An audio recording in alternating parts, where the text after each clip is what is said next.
Rien n'arrive à la terre sans que je n'en sois l'auteur. Rien n'arrive à la terre sans que je n'en sois l'auteur. Et ce qui se passe est la volonté du Seigneur. Il voudrait que la nation tout entière se prosterne devant lui pour demander pardon pour tous les péchés commis sur la terre. Alors, prophétesse, c'est très bien. Dans notre territoire. Oui, je voudrais ajouter quelque chose. Merci. Il dit, ne vous inquiétez de rien. Ne vous inquiétez de rien. Et nous avons un exemple qui peut nous inspirer. Le cas de Saül et David.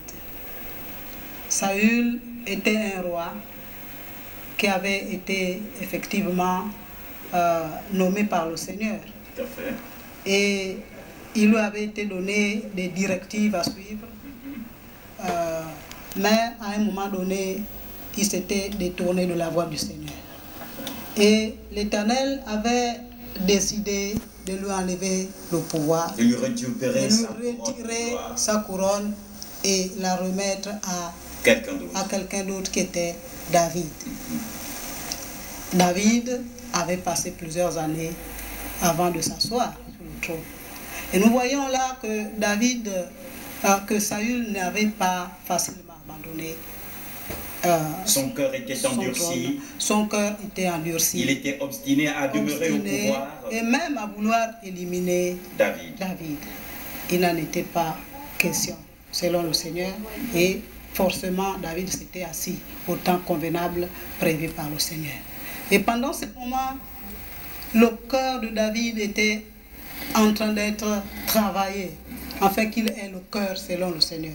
Et en lisant cette histoire, nous voyons que l'Éternel a dit, David a le cœur selon le Seigneur. Il avait traversé des circonstances, il avait appris à s'humilier, et enfin il s'était assis et il avait régné.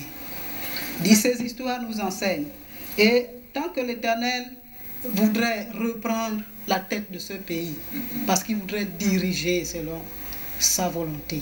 Il voudrait que Ping et tous les autres qui ont dirigé l'ancien système comprennent que lorsqu'ils viendront s'asseoir, ils doivent regarder à l'Éternel. Ils devront donc se repentir. Voici tous se repentir. Tous se repentir. Voici donc la voix de Dieu qui vient nous parler. Un autre verset, certainement. Bon, je donnerai un verset ici. Quand je marche dans la vallée de l'ombre de la mort, je ne crains aucun mal, car tu es avec moi. Ta houlette et ton bâton me rassurent. Le peuple gabonais doit fonctionner comme cela. On ne doit pas s'inquiéter. Nous n'allons pas en vouloir. Nous n'allons pas haïr le président qui voudrait continuer à s'asseoir, mais notre devoir est de regarder au Seigneur. Et l'Éternel dit, à moi la vengeance, à moi la rétribution. Voilà. Merci donc à la prophétesse pour ce message combien divin qui vient certainement enseigner le peuple gabonais sur la situation actuelle au pays. Il s'agit donc de la déclaration de ces résultats par le ministre de l'Intérieur, président de M. Ali Bongo Ondimba, président sortant, vainqueur de cette élection présidentielle du 27 août dernier. Vous pourrez envoyer vos messages